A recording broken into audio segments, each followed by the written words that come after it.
तो हम लोग यूरोप में राष्ट्रवाद को लाइन बाय लाइन पढ़ेंगे और इसके बारे में समझेंगे कि इससे क्या है। और अब 2010 से लेकर के अभी तक बात करें तो अभी तक क्वेश्चंस तो ढेर सारा बन गया, ठीक है, क्वेश्चन ढेर सारा बन गया, लेकिन अब जो क्वेश्चंस बनेगा और इसके अंदर से खंगालने की कोशिश करेगा तो फिर क्वेश्चंस कैसे आएगा, तो वो जब हम पूरे इस बुक को पढ़ लेंगे तो हमें A to Z जानकारी प्राप्त हो जाएगी और हमारे अंदर किसी प्रकार से कोई समस्या नहीं रहेगा। तो चलिए शुरुआत करते हैं। राष्ट्रवाद आधुनिक विश्व की राजनीतिक जागृति का प्रतिफल है। यह एक ऐसी भावना है जो किसी विशेष भौगोलिक, सांस्कृतिक या सामाजिक परिवेश में रहने वाले लोगों में एकता का वाहक बनती है। यही पर डिफिनीशन दिया है, समझने की कोशिश कीजिए कि राष्ट्रवाद क्या है। तो राष्ट्रवाद एक ऐसी भावना है, देखिए यहीं पर हम लोगों को आंसर में मिलेगा। राष्ट्रवाद एक ऐसी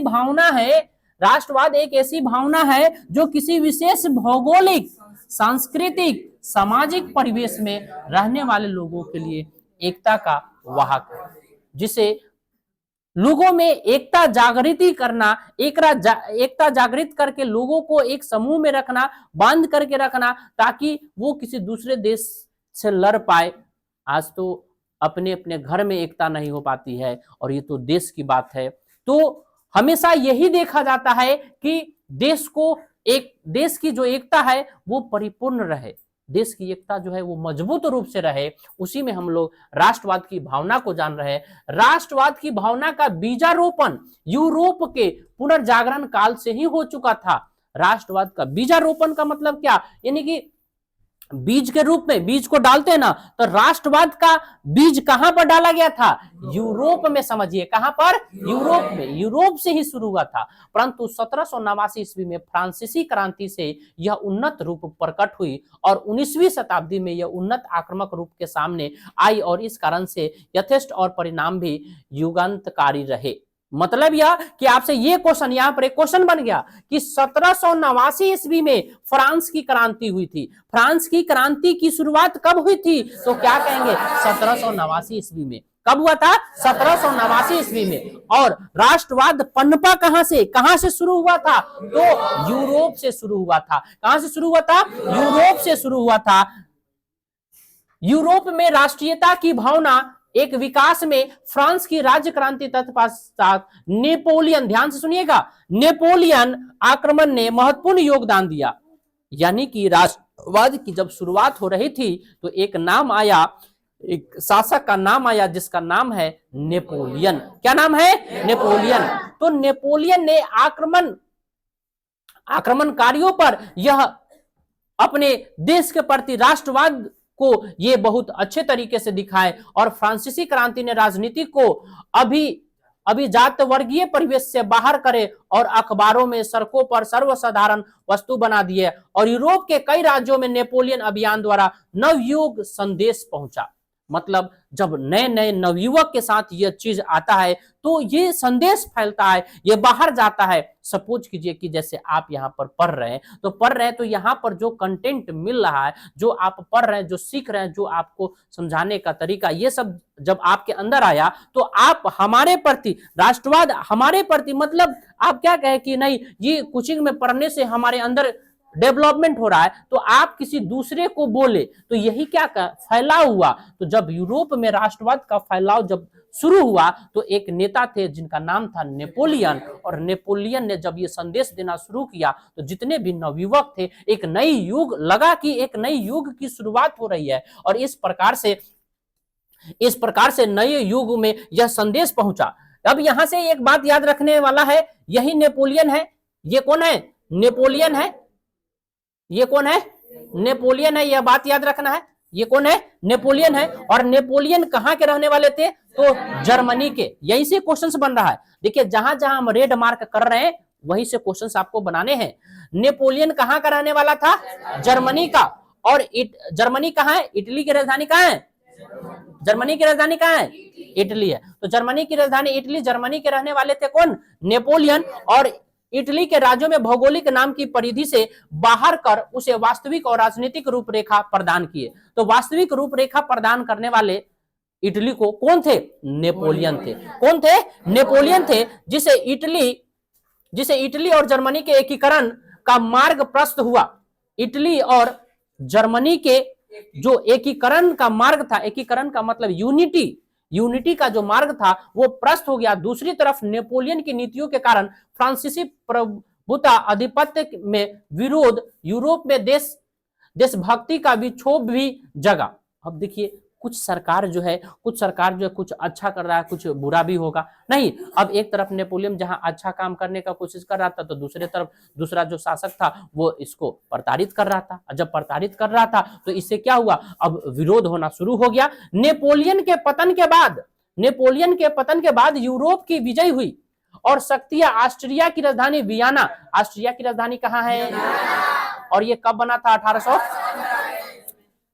किसके पश्चात बना था, तो जब नेपोलियन का पतन हुआ, नेपोलियन के पतन के बाद ही ऑस्ट्रिया का जन्म हुआ और ऑस्ट्रिया की राजधानी कहां बना, वियना बना, जिनका उद्देश्य यूरोप में पुनः उसी व्यवस्था को स्थापित करना था जिसे नेपोलियन विजयों ने अस्त व्यस्त कर दिया। जिसने नेपोलियन जो है, नेपोलियन ये अपना अब तीखा रूप अपनाने लगा। जब देखा कि अब समाज में जब ये देशभक्ति की भावना जब जग रही है, तो ये उभर करके बाहर आना शुरू कर दिया। और ये अब लोगों पर ये आगे चल करके जो स्टार्टिंग में जो ये अच्छा लोगों को दिखा कि यह अच्छा रुख अपना रहा है अपने देश के प्रति, बाद में यही जो है सबके ऊपर आक्रामक रूप दर्शाना शुरू कर देता है। अगर हम इससे थोड़ी सी आगे की बात करते हैं तो देखिएगा ध्यान से, ये इमेज है,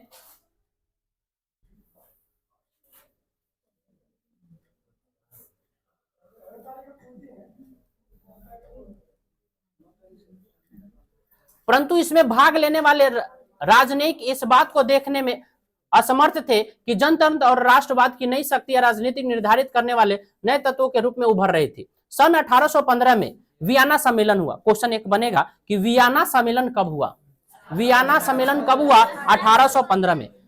वियना सम्मेलन कब हुआ, 1815 में। मेजबानी कौन किया, ऑस्ट्रिया के चांसलर मेटरनिख ने। तो यह भी पूछा जाएगा। अब देखिए मेटरनिख कौन था, तो कहिएगा ऑस्ट्रिया के चांसलर कौन थे, मेटरनिख।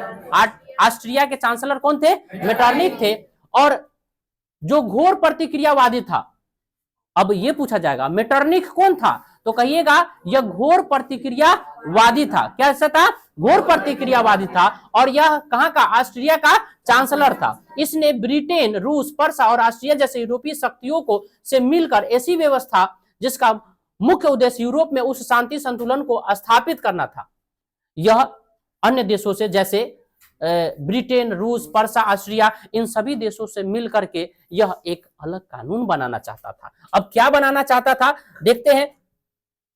नेपोलियन के युद्धों ने समाप्त कर दिया, नेपोलियन के युद्ध को क्या कर दिया, समाप्त कर दिया। कौन समाप्त कर दिया, मेटरनिख। क्या कर दिया, मेटरनिख। गणतंत्र एवं प्रजातंत्र, गणतंत्र का मतलब क्या, स्वतंत्र होकर के, प्रजातंत्र जो फ्रांस की क्रांति का देन थी उनका विरोध करना, पुरातन व्यवस्था का पुनः स्थापन करना मेटरनिख की व्यवस्था का उद्देश्य था। मेटरनिख कहता था कि जो पहले चल रहा था वही चलेगा। नेपोलियन कहता था कि नहीं, अब नया युग आएगा।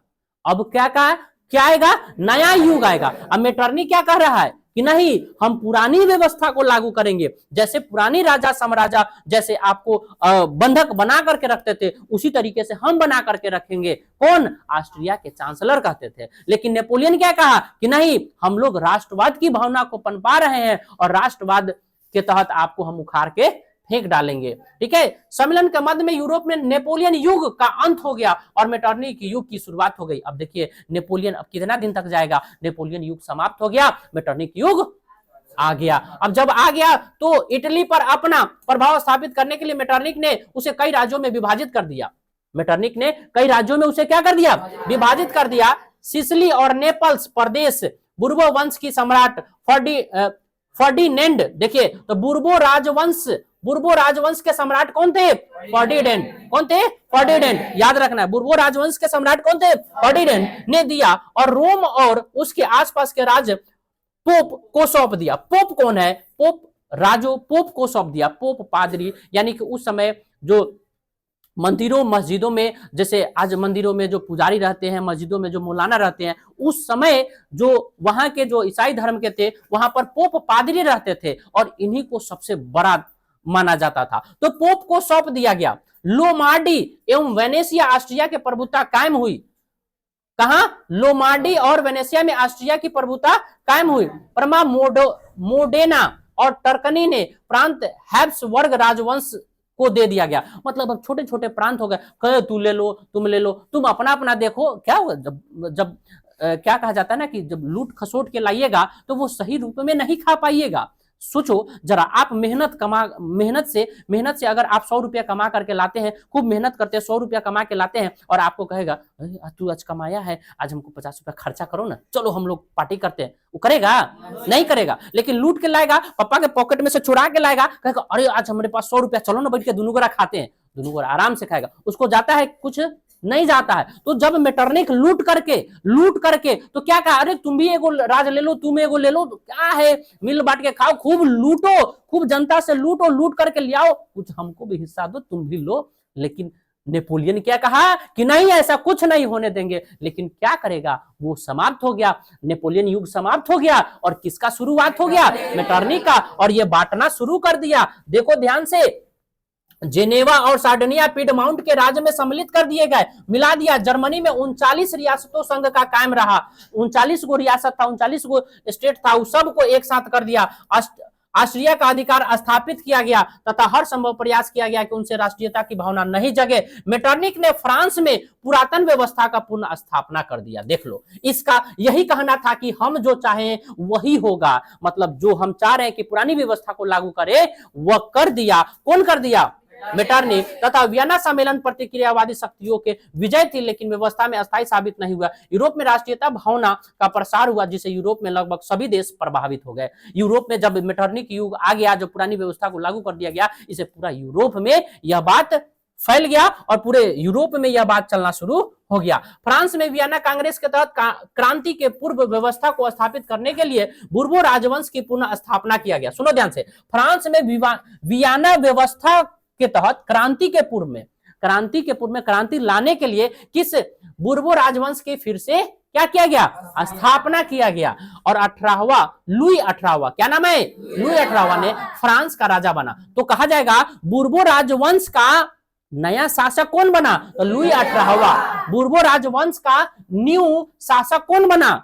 लुई 18वां बना। और उसने फ्रांस की बदली हुई परिस्थितियों को समझा और फ्रांसीसी जनता पूर्ण व्यवस्था को थोपने का प्रयास नहीं किया।